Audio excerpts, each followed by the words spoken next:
Hey, what's going on, everybody? Welcome to my channel, Limitless NYC. If you're new to my channel, I talk about real estate, I talk about personal finance, I talk about my life journey, regular blogs and vlogs. Yeah, so if you're new to my channel, make sure you subscribe to my channel, hit the notification bell so you're notified whenever I submit any new videos, I upload any new videos. And yeah, guys, smash that like button if you're new to the channel and you guys are pumped up for what I have in store for you guys today. It is a little bit hot, so I'm gonna crack a window. All right, guys. So what I want to talk to you guys today about is home ownership and the steps to become a homeowner. What is the steps to become a homeowner? Okay, so step number one, before you do anything, this should be the first thing that you get out of the way, and that is getting pre-approved. Time and time again, I've seen, I am a real estate agent, by the way, in New York City, and time again, I've seen people shopping for homes without a pre-approval, looking at homes that they can't afford, and what happens a lot of the time is, let's say, John Smith is looking for a home, and now John Smith started looking at homes before he got pre-approved. So he looked at this beautiful single-family house for $700,000, and he fell in love with it. He wanted to make an offer, but then he decided to get pre-approved after he already found a house that he liked. And then guess what? John Smith found out that he couldn't afford the house. So what happened with John Smith? He didn't get the house that he wanted, and on top of that, he fell in love with this one house. So now that he's looking for houses in his price range, let's say $500,000, what he could afford, now no other house lives up to what that house was for him, you know, like how he thought about that house. He fell in love with the house, became emotionally attached to the house, and now he can't seem to find another house that matches up to that one. So instead of buying a house now, he waits 2 years to get it. And then, so that would be step one, is getting pre-approved. And then step two would be to figure out basically what type of house do you want. Do you want a single family with 3 bedrooms, 2 bathrooms? Do you want a single family with 4 bedrooms, 2 bathrooms?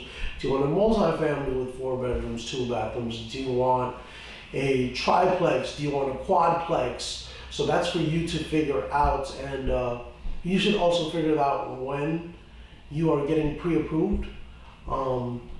So once you get pre-approved, you should also let them know, maybe get 3 different pre-approvals for the 3 different types of homes you want. Let's say you are interested in single family, so you get a pre-approval for single family. You're interested in a duplex, a 2-family, so you get a pre-approval for a 2-family. And you're also interested in a triplex, so you also get a pre-approval for the 3-family. But either way, you want to stay prepared so you don't have to, you want to get ready so you don't have to get ready. Smash that like button if you stay ready so you don't have to get ready. Yeah, that's a great philosophy to live by. So after you figure out how much you can afford, what type of home you want, now it comes down to, in my opinion, hiring the right professionals. So, there's no need to become an expert at certain things when we already have experts at those certain things. So why waste a bunch of your time trying to become an expert at something instead of just hiring the right professionals to do that for you? So in your home search, hire a realtor. And I'm not just saying that because I'm a realtor. If you don't have the time to be looking at the market 24/7, give it to somebody, give that job to somebody who does have the time to live, breathe, and sleep real estate.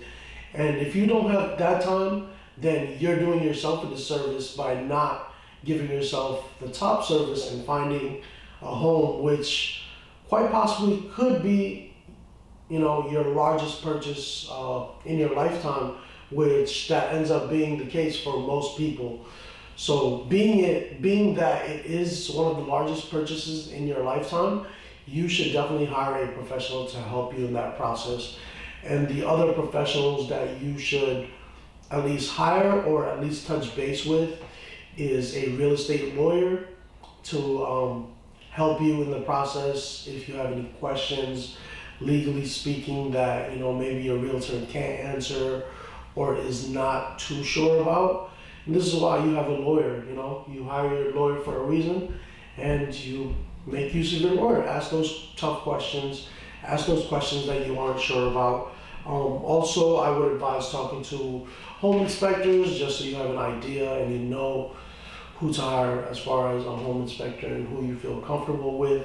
Interview realtors, lawyers, home inspectors, and whoever else you may need in that process. Step number 4 would be to start shopping, man. I know you guys love shopping. I know you gals love shopping. So if you guys love shopping, and especially shopping for real estate, now this is the most fun part of the process. Fun in that you get to look at a lot of homes, because more than likely you aren't gonna find the first home you look at to be just perfect for you. So more than likely you're gonna end up looking at 1, 2, 3, 4, 5, 6, 7, 8, 9, 10 before you find the perfect home for you. So during that time, one advice I'd like to give to people who are definitely in the market for a home: don't be scared to send out offers. The worst that someone can say no to your offer is no. So just because they're asking for $850,000 for a house, but you can only offer $800,000. Don't be scared to offer that $800,000. You don't know what the seller's going through. You don't know how badly or how motivated they want to sell that house. So don't be afraid to offer. Shoot those offers in. The worst they can say is no. So yeah, don't be scared. So now you've been shooting offers and you finally get an offer accepted. This is step number 5. You get an offer accepted, and what do you gotta do? Oh, the main thing that I would do first thing first, so you don't waste your time, is you get a home inspection done. Make sure you hire a good home inspector, because that is the person you are relying on to kind of give you a pretty good rough estimate of all the repairs that might need to get done. And keep in mind, this is a private report that you paid for, so you can use these things in negotiating. Once you got the house under contract, now you got the home inspected, and you found out about a problem that you didn't know about because you are not a professional on looking at a house. You hired the professional, and now the professional told you, hey, by the way, your boiler needs to get changed. Now that's a $7,000-8,000 repair. So that's something you definitely want to know about and you want to be ready for. And if you're not prepared for, be ready to negotiate that down in your original offer, as well as just using that as leverage against the seller. Like, hey, look, you have this and this and this wrong with your house.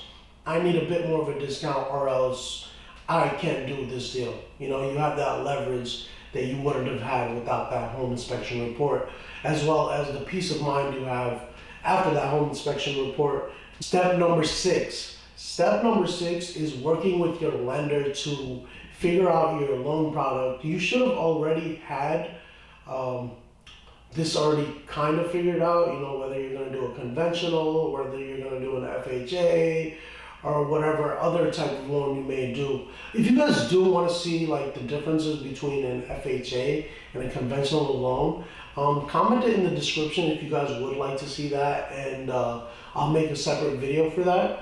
Let's say if we get 20 people commenting, no, you know what, that's too large. If we get 10 people commenting saying they want to see the difference between an FHA and a conventional, I'll go and do that video for you guys. So just figuring out your loan type, making sure you're good to close and everything. So at this point, also a lot of people forget, it's not just your down payment, you do need closing costs. So you want to go get your house, after you get an accepted offer on your house, now you can start doing the processes that you need to do once you're under contract. So step 7 would be to talk to your lender and get a appraisal set up. once you get your appraisal set up, this is when you can make sure one thing. Well, your lender's going to make sure, and you also need to make sure that your house is appraising for more than what kind of loan you're taking on it. You know, if you're taking a loan for $600,000, but the house is only worth $500,000, that's a big red flag to the banks and to yourself, where it makes you, you know, it's obvious that you're getting a bad deal and everyone knows it. So that's going to kind of prevent you from making that happen. Also, as well as your appraisal, the bank is going to make you get a survey so you can know exactly how much land or how much land you don't have. Yeah, you can know exactly your property lines and where it ends, where it begins. And that's very important, you know, to have, because you want to know every inch, every square foot of the property that you're buying. You want to make sure you know where it is, and you want to make sure that you are able to use it if you want to. The next step would be step number 8. And step number 8 really is to just remind you that this is not the time, once you're under contract, to take your foot off the gas.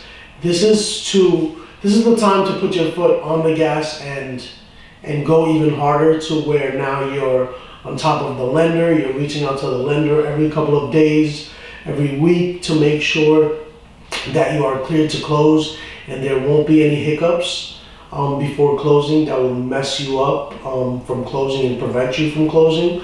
So you need to stay on top of your lender, and you need to also figure out, because at this point you have a specific property that you have under contract, so you need to figure out exact numbers, exactly how much your closing costs are going to be, because you don't want to be caught by surprise on closing day where they tell you you have to bring in this much to close, and you're expecting to only have to bring this much, and then you end up either delayed or you end up not closing at all.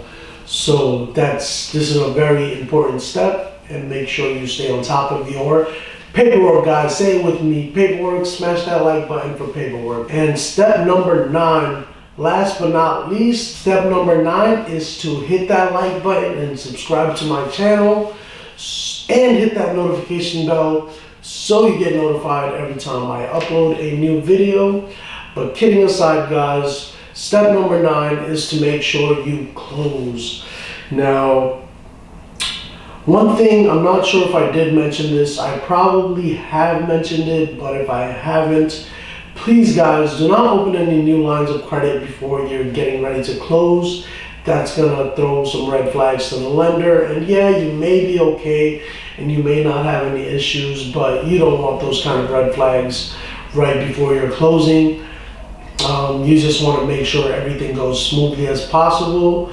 And these are the steps that you guys can take in order for your process to go smoothly as possible. So until next time, thank you guys for tuning in. Limitless NYC, make sure you subscribe.